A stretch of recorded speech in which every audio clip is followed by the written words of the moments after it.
Halo, assalamualaikum. Jumpa lagi denganku di channel Sansan TV. Nah, jadi aku hari ini ada di mall satu-satunya di kota ini. Aku lagi makan di Panda Express namanya.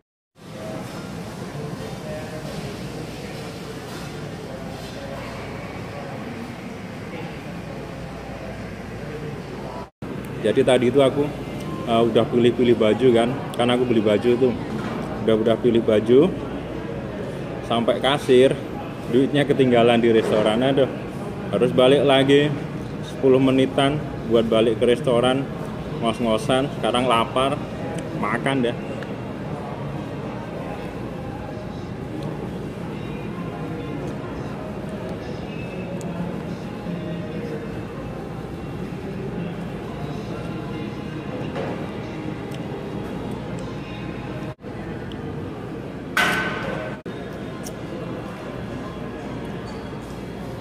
Dan mall ini sepi sekali ya, nggak ada orang. Nggak tahu ini masih pada buka atau masih pada tutup. Tapi tuh ada juga yang tutup tuh, beberapa stand tutup. Nggak tahu bangkrut mungkin ya. Nah, aku makan di Panda Express. Itu ada restoran Cina.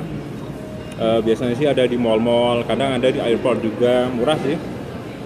Segini paling untuk lunch itu $7.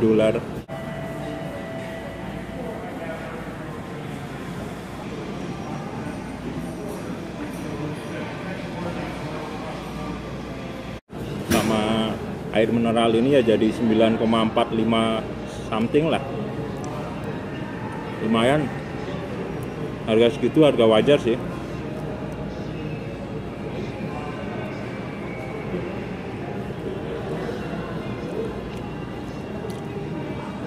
Nah, ngomong-ngomong soal Cina ya, ngomong-ngomong soal restoran Cina, jadi banyak sekali restoran Cina di Amerika itu. Ada nyamuk.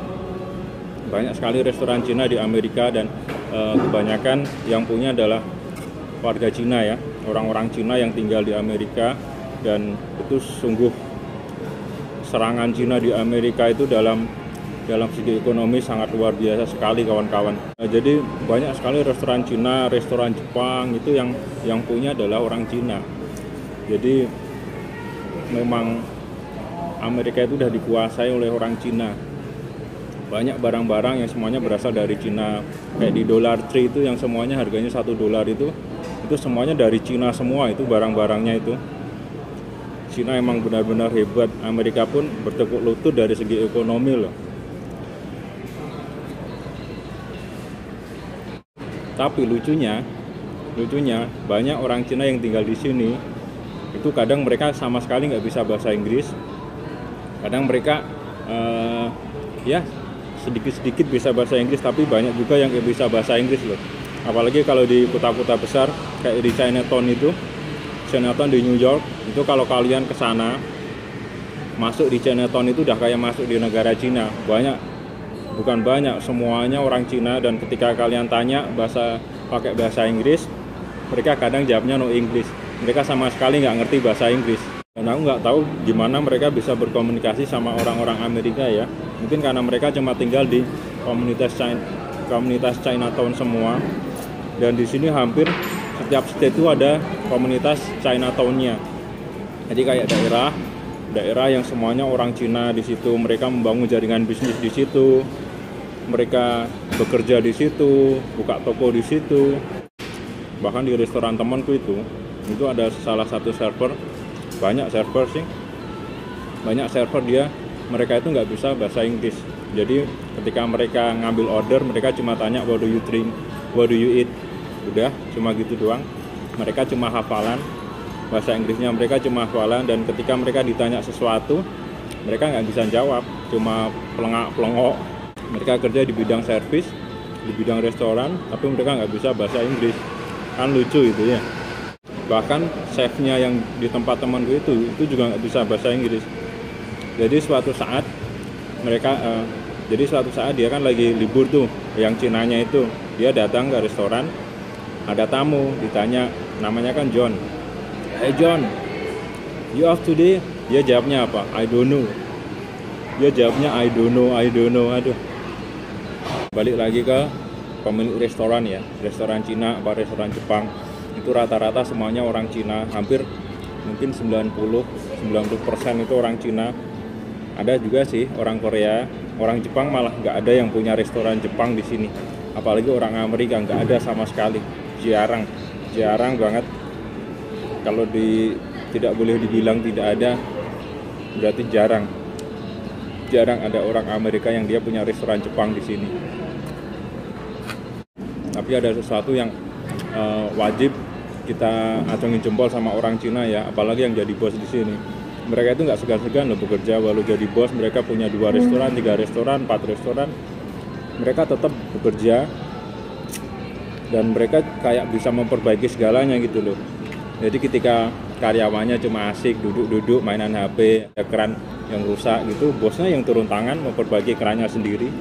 Jadi kadang kita nggak enak ketika kita cuma main-main HP gitu, bos kita benerin keran. Pernah juga tuh di restoranku yang lama, bosku itu orang Cina juga, dia punya 6 restoran ya. Nah ketika itu di restoran tempatku bekerja itu nggak ada dishwasher, nggak ada cuci piring. Nah bosnya mau loh nyuci piring, padahal saat itu weekend dan ramai sekali. Dia nyuci piring nggak henti-henti sampai keringetan semua. Kita manggil amigo, dia juga diam aja, suruh ngambil piring, dia mau. Hebat, memang etos kerja orang Cina itu memang benar-benar pantas diacungi jempol ya. Makanya mereka kebanyakan sukses di negara orang itu, mereka sukses. Beda sama bos-bos di Indonesia ya, udah punya jabatan dikit jadi bos gitu, udah seenaknya sendiri, main perintah ini, main perintah itu, nganggap orang lain itu babunya. Tapi beda sama yang di sini di Amerika, emang dia tuh bos beneran. Dia mau turun tangan, dia mau bekerja, ngebantu karyawannya. Karena kalau tidak gitu, mereka juga kewalahan sendiri sih. Karena di sini apa-apa mahal, apalagi untuk biaya tukang, biaya perbaikan kayak plumber, terus bener-benerin sesuatu itu mahal sekali. Makanya mereka mau nggak mau mereka harus bisa memperbaiki. Kadang harus bisa memperbaiki blender, harus bisa memperbaiki refrigerator, harus bisa memperbaiki kran yang rusak atau pipa bocor, dia harus memperbaiki. Dan itu bosnya yang ini, yang turun tangan bosnya, bukan karyawannya loh. Karena karyawannya dibayar cuma buat operasional restoran, cuma buat masak, buat prepare, udah nggak dibayar buat memperbaiki hal-hal yang rusak, benda-benda yang rusak itu dia nggak. Nah, enaknya lagi kalau bosnya Cina, itu setiap tahun baru Cina kita pasti dapat angpau. Ya lumayan lah, walau nggak besar-besar amat, paling $50, $100, tapi ya lumayan lah. Buat tambah-tambah uang jajan, itu setiap tahun pasti kita selalu dapat angpau. Tapi namanya kita kerja sama orang Cina, pasti ada nggak enaknya juga sih. Kadang kalau kita dapat bos yang jelek, bos yang pelit, kalau udah pelit ya itu. Kadang kita makan aja nggak boleh, kita ngambil makanan kayak di restoran, kita makan di situ nggak boleh, kita harus beli di luar. Kalau kita libur gitu, kita juga nggak boleh bawa makanan, kita harus beli sendiri. Itulah jeleknya orang Cina, itu pelitnya itu loh. Walaupun ada juga beberapa yang bagus, kayak bosku sekarang ini, dia bagus sekali dia. Walaupun orang Cina, dia nggak terlalu banyak ngomong. Kita mau ngambil makanan di situ, misalnya besok kita libur, kita ngambil dulu makanan di situ, dibolehin, asal bukan makanan yang dijual. Jadi emang makanan yang diperuntukkan buat karyawannya sendiri. Nah, ada lagi jeleknya orang Cina di sini, dan ini cuma menurut pengalamanku aja ya, yang aku lihat. Mereka itu jarang mandi. Aku punya teman itu 2 orang, itu kalau mandi kadang 2 hari sekali, 3 hari sekali baru mandi, itu juga cuma malam hari doang. Aku nggak tahu kenapa. Apalagi kalau lagi kerja, berangkat pagi gitu, mereka nggak mandi. Bangun tidur cuma cuci muka doang, cuci muka gini, berangkat kerja. Dan itu banyak. Aku nemunya banyak sekali orang-orang Cina yang malas mandi kayak gitu. Bahkan dulu bosku juga gitu. Bosku itu penampilannya bukan kayak bos gitu. Orang jarang mandi, pergi ke restoran gitu, udah kayak baru bangun tidur cuma cuci muka, nggak mandi sama sekali. Baju juga cuma itu aja. Ampun dah. Dia nggak tahu kalau yang lain gimana. Tapi berdasarkan pengalamanku, orang Cina itu malas mandi, jorok sekali. Apalagi kalau kita ke kamarnya, kamarnya udah kayak kandang sapi, kandang kerbau aja.